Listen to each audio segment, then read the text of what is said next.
Would you say playing in a band is a chance for you to get laid? Meet girls? Not at all. Not at all. So why do you do it? Why do I do it? It's a long story. Back when I was a little kid, and I remember clear as day, I said to my mum, I want to play the violin. No, she said to me, you're interested in playing a musical instrument?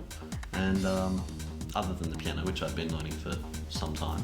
I was about 7 years old, so yeah, I figure I had 3 years of piano lessons. And she said, you want to play something, at school, because they offer all of these instruments and they're free because it's at the primary school, and people like Gold There's teach you that stuff. And I went, all right, I'll learn the violin. Big mistake, because I'm a boy, and Castlemaine's never heard of a boy that likes to play the violin before, so the rest of my fucking time in Castlemaine was occupied with people calling me a faggot, trying to beat the shit out of me, and I instantly became like this single person minority that everybody hated for no particular good reason. So, in my life I had, by the time I was 15 I had aspirations. Somebody's gonna like me one day, and I'm gonna do something about this violin shit. So I had a big fight with my violin teacher. I was really good at the violin and I put a lot of time into it, and I managed to get as far as grade 7 AMEB, and then I had a fight with my violin teacher. She threw me out of her house. It was a full artistic tantrum type of shit. Still nobody liked me though, so we had a problem there. And at the same time, I'd sort of at some point met this guy called Evan who lived in Newstead, and he was just going out with some old friend of mine, and we managed to get to be friends again. And little do you know, Ev's listening to all of this strange music. It's clang, clang, fuck, death, fuck. I'm like, that's alright, I'll buy a bit of that. It's different, it's rebellion. Bought a bit, listened to it, went around to Ev's place a bit more, sort of started ignoring the chick who was supposed to be my friend because she wasn't that interesting anyway. And Ev and I started playing some music, sitting down with the old Amiga.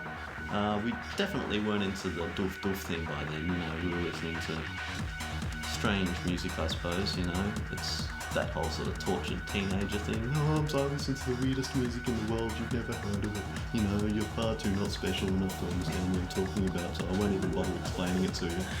And then we moved down, and he finally got rid of her, and we found each other, and then we got married. And one thing led to another, and we found out that every time we had money, we had these choices that we could make. We could pay our rent, we could pay our bills, we could buy food, or we could just save it and buy gear with it. And you're like, crap, who needs to live in a house, pay their bills, or eat? You can just play techno music. I went to a rave. It was my first rave, and I was sent along to chaperone my little sister, who was well and truly by that stage into being an established young Jewish princess from the eastern suburbs.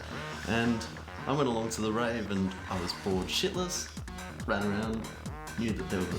I knew that drugs existed, but I didn't know what they were, because I'm from Castlemaine, and if you ever come from Castlemaine, the only drug of interest up there is either mushrooms that you pick on the side of the hill, the weed that you steal from your next door neighbour's jar, or the booze that you get your older friends to buy.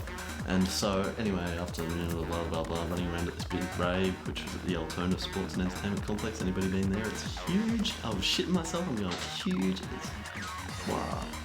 Bought some drugs and ate it, and then the DJ played Donna Summer, I Feel Love, and I had a moment. I saw God, and God saw me. That was the important part, and he touched me. And Donna Summer, ever seen a lot of acid, and wrote this doof track that had harpsichord in it, so it really wasn't destined for failure from the moment it started. And we're like, doof, wow, doof, and never looked back. And then all of a sudden, these people who used to hate me, these people who used to call me a faggot, these people who used to chase me down and beat the living shit out of me, thought I was cool because I could make this music and make them dance. And it was good for them to be seen in the places where people were doing this crap. Hallelujah, brother. And then they come to me and go, and it gave me the opportunity to go, get fucked. That's why I do it. Because I'm bitter. Because I was the only boy in the history of Castlemaine to play violin, And I was sitting there in string orchestra surrounded by 300 million tons of estrogen going, come on guys, there's got to be a guy out there, come Is on. that his hand?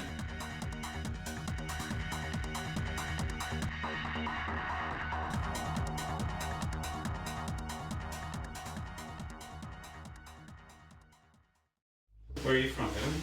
Castlemaine. I used to say Castlemaine, but people threatened to beat me up enough times that now I say Castlemaine. I used to say Castlemaine. Yeah, no, and they just crack the shits. Oh, you used to It's say really weird. Castlemaine. You say Castlemaine, and "Ah!" You go, yeah, whatever. And that's my inspiration. That's my inspiration. I just got pissed off. I might say Castlemaine again now. Castlemaine. You got to smack you when you come over here, right? Yeah. Castlemaine, Castlemaine, Castlemaine. Unprecedented slave attitude, man. You better come in. This is my kind of stepfather who is a failed musician. And he's actually, he's like sort of big, he's got kind of the impersonation. Kind of like that, a bit of that, and a bit of that. That's not like him, that. And That's right. and he goes, I'm writing a book on humorous anecdotes of the rock and roll industry circa 1976, but for some reason they don't want to publish it. We won't make it tonight. He's nice. He's nice. Sheep are a pain in the ass because I used to live next door to sheep, and they knew how to jump over the fence from one side but not from the other side. So you come out and they'll all be standing in your yard going, we can't get back. And you're like, you got in the first place. And they're going, yeah, but we don't remember how we got in. We don't remember how to do it again. They suck. You have to chase That's them. when the dreams start. The dreams. Mm. No. Explain the creative process, The Ed. creative process.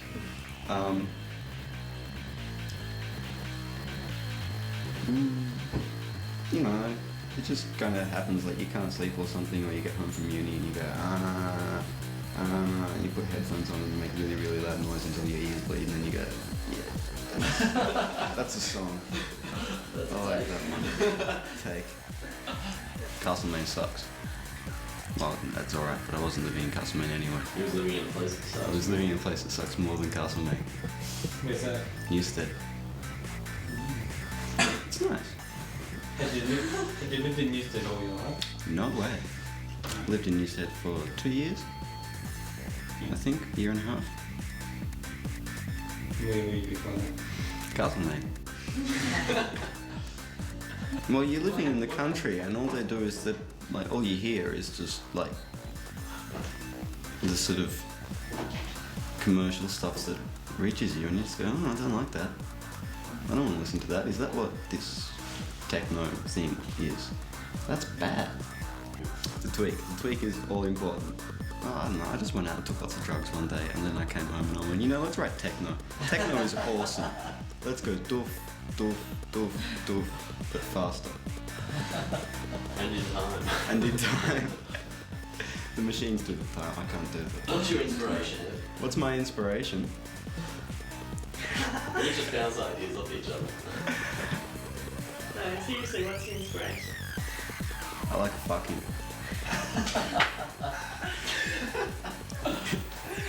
Like, the whole live thing is about the tweak. It's about being able to, like, while the track's playing or going or whatever, being able to go, you know what, that bit should sound like this.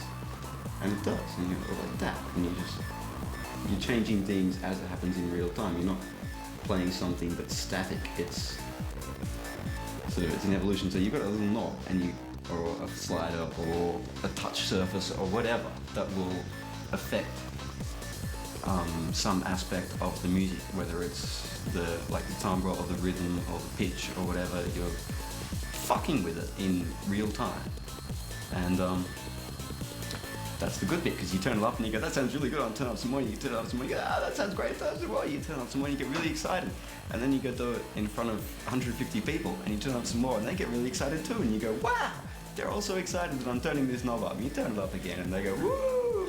And it's wonderful. It's great. And then you turn it down a bit and they go, oh, and you turn it up a bit, they go, yeah, and you turn it down a bit and they go, oh, what's some more of the turning it up bit? You go, yeah, no, you can't have any more turning it up until till later. What do you do when you can't you turn could. it up anymore? When you can't turn it up anymore, that's when you've got the fuck up knob. And then you go, it's right at the top and it's going everything, and everyone goes, oh my god, I can't even turn up every And then you've got the other knob that just turns it into something else. Yeah, it makes it really super ugly. There's always another knob you can add. If you're not gonna open something, you can close something else or put something else in there. It's open-ended.